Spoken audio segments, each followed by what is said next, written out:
Welcome to TNPSC preparations. இது என்ன சீரியஸ்னு பார்த்தீங்கன்னா 12th ஸ்டாண்டர்ட் எக்கனாமிக்ஸில் பேங்கிங் அப்படின்ற சாப்டர் வந்து பார்த்துட்ருக்கோம். ஸோ இது வந்து part 2 of the video.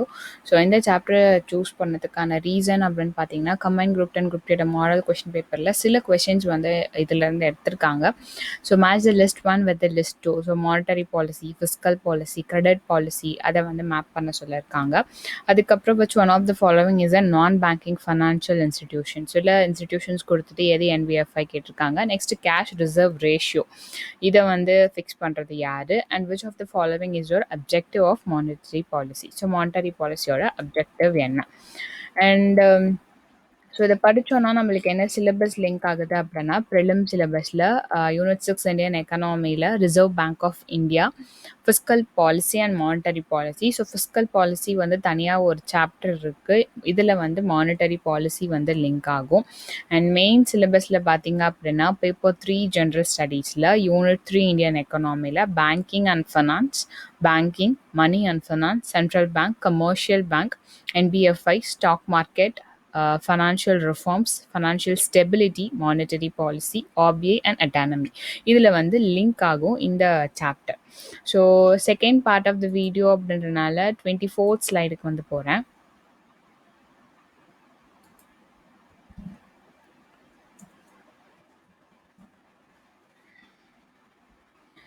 So பேங்க்கோட functions பார்த்துட்டு இருந்தோம். ஸோ அதில் வந்து இஷ்யூவிங் ட்ராவலர்ஸ் செக். ஸோ இப்போ வந்து நம்ம அப்ராட்க்கு போகிறோம் அப்படின்னா யூஸ்வலாக அந்த கண்ட்ரியோட கரன்சியை வந்து எக்ஸ்சேஞ்ச் பண்ணிட்டு போவோம். அப்படி இல்லை அப்படின்னா டாலர் எடுத்துகிட்டு போனாலும் அங்கே சேஞ்ச் பண்ணுற மாதிரி தான் இருக்கும்.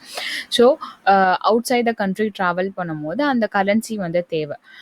அது வந்து அதுவும் இல்லாமல் நிறைய பேர் எடுத்துகிட்டு போயிடுவாங்க, திருடிட்டு போயிடுவாங்க, சேஃப் கிடையாது அப்படின்றதுக்காக ட்ராவலர்ஸ் செக் அப்படின்னு சொல்லிட்டு ஒன்று வச்சுருக்காங்க. ஸோ அது வந்து ஈஸியாக நம்ம வந்து இன்னொரு கண்ட்ரிக்கு வந்து எடுத்துகிட்டு போகலாம் ட்ராவல் பண்ணும்போது, சேஃப் டு யூஸ் அப்படின்றனால. Next dealing and foreign exchange. So dealing and foreign எக்ஸ்சேஞ்சில் இப்போ வந்து ஒரு பிஸ்னஸ் மேன் வந்து எக்ஸ்போர்ட் அண்ட் இம்போர்ட் வந்து பண்ணுறாரு அப்படின்னா ஸோ ஃபாரின் எக்ஸ்சேஞ்சை வந்து டீல் பண்ணும். தட் மீன்ஸ் அந்த நாட்டு கரன்சியில் தான் ட்ரேட் பண்ணுவார். ஸோ நம்ம நாட்டு கரன்சிக்காக அதை மாற்றணும் அப்படின்னா எக்ஸ்சேஞ்ச் பண்ணணும். ஸோ எக்ஸ்சேஞ்ச் பண்ணோம் அப்படின்னா கமர்ஷியல் பேங்க் கிட்ட போகலாம். பட் அந்த கமர்ஷியல் பேங்க் சென்ட்ரல் பேங்க் கிட்ட பெர்மிஷன் வாங்கியிருக்கணும்.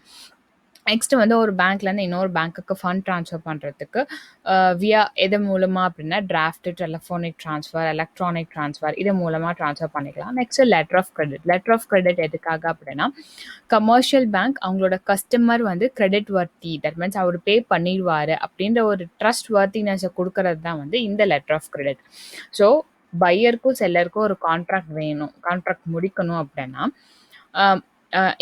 அந்த பையர் வந்து அவரோட பேங்க்கு கிட்ட இந்த லெட்டர் ஆஃப் கிரெடிட்டை இஷ்யூ பண்ண சொல்லி அப்ளிகேஷன் போடுவார். ஸோ அந்த லெட்டர் ஆஃப் கிரெடிட் வந்து இந்த செல்லரோட பேங்க்கு கொண்டு போய் கொடுப்பாங்க. ஸோ இந்த அட்வைசிங் பேங்க் திரும்ப செல்லர்கிட்ட லெட்டர் ஆஃப் கிரெடிட்டை வந்து கொடுப்பாங்க. ஸோ இது வந்து தட் மீன்ஸ் இவர் வந்து பையர் வந்து ட்ரஸ்ட் வர்த்தியாக இருக்கார், அவர் வந்து பே பண்ணிடுவார் அப்படின்ற ஒரு லெட்டர் கொடுத்த அப்புறம் இவங்க வந்து அவங்களோட கூட்ஸையோ இல்லை என்ன வியாபாரம் பண்ணுறாங்களோ அதை வந்து பண்ணுவாங்க. நெக்ஸ்ட் வந்து underwriting securities. So commercial banks underwriting security டாஸ்க்கும் பண்ணுறாங்க. இப்போ வந்து ஒரு இஷ்யூங் கம்பெனி, தட் மீன்ஸ் ஒரு கம்பெனி ஷேர்ஸ் வந்து விற்கிறாங்க, ஸ்டாக் விற்கிறாங்க அப்படின்னா ஸோ அந்த இன்வெஸ்டருக்கு அந்த கம்பெனி பற்றி இன்கேஸ் ஐடியா இல்லாமல் இருக்கலாம், அது ஒரு பாப்புலரான கம்பெனியாக இல்லாமல் இருக்கலாம். பட் இந்த பேங்க்கை பற்றி அந்த அந்த இன்வெஸ்டருக்கு வந்து தெரியும். ஸோ பேங்க்கு மேலே ஒரு ட்ரஸ்ட் இருக்குது, பேங்க்கு மேலே ஒரு நேம் இருக்குது, ரெப்புடேஷன் இருக்குது. ஸோ அதனால் இந்த இஷ்யூங் கம்பெனி என்ன பண்ணுவாங்க அப்படின்னா இந்த ஸ்டாக்கை அந்த பேங்க்குக்கு வந்து விற்றுருவாங்க. இன் டேர்ம்ஸ் பேங்க் வந்து இன்வெஸ்டருக்கு வந்து விற்பாங்க. ஸோ இது வந்து underwriting securities. Next electronic banking. Electronic banking அப்படின்னா இன்டர்நெட் பேங்கிங் நம்ம பண்ணுறோம், debit card, credit card services இதெல்லாம் வந்து எலக்ட்ரானிக் பேங்கிங். நெக்ஸ்ட் வந்து மணி சப்ளை. ஸோ கமர்ஷியல் பேங்கோட ஒரு இம்பார்ட்டன்ட் ஃபங்க்ஷன் வந்து மணி சப்ளை இன்க்ரீஸ் பண்ணுறது. எப்படி இன்க்ரீஸ் பண்ணுறாங்க அப்படின்னா பேங்க் வந்து ஒரு இண்டிவிஜுவலுக்கு 5 லட்சம் லெண்ட் பண்ணுறாரு அப்படின்னா அவரோட பேரில் டிமாண்ட் டெபாசிட்ஸ் ஓப்பன் பண்ணி 5 லட்சம் கிரெடிட்டை வந்து என்ட்ரு பண்ணுவாங்க. ஸோ அந்த கிரெடிட்டை என்ட்ரு பண்ணும்போது கேஷாக எதுவும் இவங்க பே பண்ணுறதில்ல, அடிஷ்னல் மணியை பிரிண்ட் பண்ணுறதில்ல. பட் இருந்தாலும் எக்கனாமியில் அந்த 5 lakh அப்படின்ற மணி சப்ளையை வந்து இன்க்ரீஸ் பண்ணுறாங்க. ஸோ கிரெடிட் கிரியேஷன் அப்படின்னா லோன்ஸ் அண்ட் அட்வான்ஸஸை வந்து மல்டிப்ளை பண்ணுறது. ஸோ கமர்ஷியல் பேங்க் என்ன பண்ணுவாங்க, டெபாசிட்ஸை வாங்கிட்டு அதை லோனாக கொடுப்பாங்க. வாங்குகிற டெபாசிட்ஸ்க்கு தான் லோன் கொடுக்குறாங்களா அப்படின்னா இல்லை. அவங்க ஆஃபர் பண்ணுற லோன்ஸ் வந்து வாங்குகிற டெபாசிட்ஸை விட அதிகமாக இருக்கும். அந்த ஃபங்க்ஷனை தான் வந்து கிரெடிட் கிரியேஷன் அப்படின்னு வந்து சொல்கிறாங்க.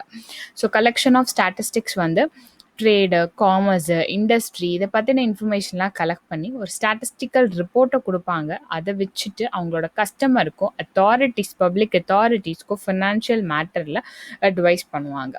ஸோ எப்படி அந்த கிரெடிட் கிரியேஷனை கமர்ஷியல் பேங்க் பண்ணுறாங்க அப்படின்னா, ஸோ லெண்டிங் ஆக்டிவிட்டீஸ், லோன் கொடுக்கறது மூலமாக மணி சப்ளை இன்க்ரீஸ் பண்ணுறாங்க. அதே மாதிரி இப்போ கொடுத்த லோன் வந்து அந்த பாரோவர் ரீபே பண்ணிட்டாரு அப்படின்னா அந்த கிரியேட் பண்ண கிரெடிட் வந்து வைப் அவுட் ஆகிடும், டெஸ்ட்ராய் ஆகிடும். ஸோ பேங்க் வந்து அதிகமாக லோன்ஸ் அண்ட் அட்வான்சஸ் கொடுத்தாங்கன்னா டிமாண்ட் டெபாசிட்ஸை எக்ஸ்பேண்ட் பண்ணுவாங்க. அதுவே லோன்ஸ் அண்ட் அட்வான்சஸை கம்மியாக கொடுத்தாங்கன்னா டிமாண்ட் டெபாசிட்ஸை வந்து கான்ட்ராக்ட் பண்ணுவாங்க. ஸோ இந்த எக்ஸ்பேண்டிங் டிமாண்ட் டெபாசிட்ஸ்க்கு பேர் தான் வந்து கிரெடிட் கிரியேஷன். நெக்ஸ்ட் வந்து ப்ரைமரி டெபாசிட் இல்லை பாசிவ் டெபாசிட் இல்லை derived deposits or active deposit. So 2 types of deposits இருக்குது. ஸோ கஸ்டமர் ஒரு கேஷை வந்து பேங்க்கில் போய் டெபாசிட் பண்ணுறாங்க அப்படின்னா, ஸோ பேங்க் வந்து அவங்களோட வைஸ், ஸோ பேங்க்குக்கு வந்து இப்போ கஸ்டமர் கிட்ட இருந்து காசு வாங்கி வச்சிருக்கான், அப்போ அது வந்து கடன் வாங்குற மாதிரி, அதுக்கு ஒரு இன்ட்ரெஸ்ட் பே பண்ணும். ஸோ அதனால பேங்க்குக்கு அது டெப்ட். ஸோ அவங்களோட பேரில் டெப்ட் வந்து எழுதிப்பாங்க. அதே மாதிரி எவ்வளோ அமௌண்ட் ஆஃப் கேஷ் டெபாசிட் பண்ணுறாங்க, இப்போ 1000 டெபாசிட் பண்ணாங்கன்னா இன்னொரு 1000 வந்து அந்த கேஷே இல்லாமல் டிரைவ்டு டெபாசிட்ஸாக வந்து வச்சுப்பாங்க. எதுக்காக அப்படின்னா லோன் கொடுக்கறதுக்காக. ஸோ இதிலிருந்து கிரெடிட் கிரியேஷனில் வந்து இறங்குவாங்க. ஸோ ஒவ்வொரு லோன் வந்து கொடுக்கும் போதும் அதுக்கான டெபாசிட்ஸை வந்து கிரியேட் பண்ணுறாங்க பேங்க். ஸோ சென்ட்ரல் பேங்க் வந்து யூஸ்வலாக லோன்ஸை கொடுக்கும் போது ஒரு ரேஷியோ மெயின்டைன் பண்ண சொல்லுவாங்க. தட் மீன்ஸ் எவ்வளோ டெபாசிட்ஸ் அவங்க கிரியேட் பண்ணுறாங்க, எவ்வளோ கேஷ் கையில் வச்சுருக்காங்க. ஸோ அந்த ரேஷியோ வந்து மினிமம் 20% இருக்கணும். ஸோ பேங்க் வந்து எப்பயுமே எக்ஸஸாக கையில் வந்து கேஷ் வச்சுருக்கக்கூடாது. வச்சுருந்தாங்க அப்படின்னா அவங்க வந்து இன்கம் ஏர்னிங் ஆக்டிவிட்டீஸில் இறங்கலை அப்படின்னு அர்த்தம். ஸோ மினிமம் எவ்வளோ மெயின்டைன் பண்ணணுமோ அந்த கேஷை வச்சுட்டு டு த மேக்ஸிமம் எக்ஸ்டென்ட் வந்து லோன்ஸ் வந்து கொடுத்துருவாங்க. அஸ்யூமிங் என்ன அப்படின்னா மணி சப்ளை வந்து கம்ப்ளீட்டாக ட்ரெயின் ஆகாது. அதாவது ஒரு சுச்சுவேஷனில் கொடுத்த டெபாசிட்ஸ் எல்லாத்தையுமே எல்லா பப்ளிக்குமே வந்து கேட்க மாட்டாங்க அப்படின்ற ஒரு சுச்சுவேஷன் வராது அப்படின்ற அசம்ஷனில் கஸ்டமர் கொடுத்த அந்த 1000 ரூபாவை பேங்க்கோட மணியில் 1000 ரூபாய் இன்க்ரீஸ் பண்ணி எழுதிப்பாங்க. ஸோ 1000 ரூபாய் இன்க்ரீஸ் ஆகும்போது இது வந்து மணி சப்ளை இன்க்ரீஸ் பண்ணாது. ஏன் அப்படின்னா அந்த எக்ஸ்ட்ரா பேங்க் மணி 1000 ரூபாய் கிரியேட் பண்ணது வந்து நீங்கள் டெபாசிட் பண்ண அந்த 1000 ரூபாவோட ஆஃப்செட் ஆகிடும், கழிஞ்சிரும். ஸோ அந்த அடிஷ்னல் கேஷ்ன்றது எப்போ கிரியேட் ஆகும் அப்படின்னா, ஸோ இந்த 1000 ரூபாயில் 20%, அதாவது 200 தனியாக எடுத்து வச்சுட்டு 800 வந்து பேங்க் வந்து பப்ளிக்கு வந்து லெண்ட் பண்ணுவாங்க. ஸோ இந்த கடன் வாங்கின 800 ரூபாவை அந்த ஒரு இண்டிவிஜுவல் இன்னொரு பேங்க்கில் போய் டெபாசிட் பண்ணுறாரு அப்படின்னா பேங்க் பி. ஸோ அந்த பேங்க் பி என்ன பண்ணுவாங்க, அவங்களோட 20%, அதாவது 160 ருபீஸை வச்சுட்டு 640 வந்து லெண்ட் பண்ணுவாங்க. ஸோ திரும்ப அது வந்து இன்னொருத்தருக்கு போகும். ஸோ இட் கோஸ் ஆன் டில் அது வந்து வேனிஷ் ஆகிற வரைக்கும். So 1000 + 800 + 650 till it vanish out. அது வரைக்கும் எல்லாத்தையுமே ஆட் பண்ணிங்க அப்படின்னா 5000 வரும். ஸோ மணி மல்டிப்ளை ஆகிறது எவ்வளோ மல்டிப்ளை ஆகுன்றதுக்கு ஒரு ஃபார்முலா வச்சுருக்காங்க, 1/ரிசர்வ் ரேஷியோ. ஸோ இங்கே நம்ம ரிசர்வ் ரேஷியோ வச்சுருக்கிறது 20%. ஸோ 1/20 × 100 போட்டிங்கன்னா 5 × 1000 தான் இனிஷியலாக அது ஸ்டார்ட் ஆகுது. ஸோ 5 × 1000 5000. ஸோ கிரியேட் பண்ண அமௌண்ட் வந்து 5000. ஸோ டெபாசிட் வந்து $100 வருது. அதில் இந்த எக்ஸாம்பிளில் வந்து 10% வச்சுருந்தாங்க அப்படின்னா $10 தனியாகவும் $90 லோன் அவுட் கொடுப்பாங்க. அந்த $90 திரும்ப ஒரு 10% $9 வச்சுட்டு ரிமைனிங்கை வந்து லோன் அவுட் கொடுப்பாங்க. ஸோ இந்த ப்ராசஸ் வந்து it will goes on till it vanish.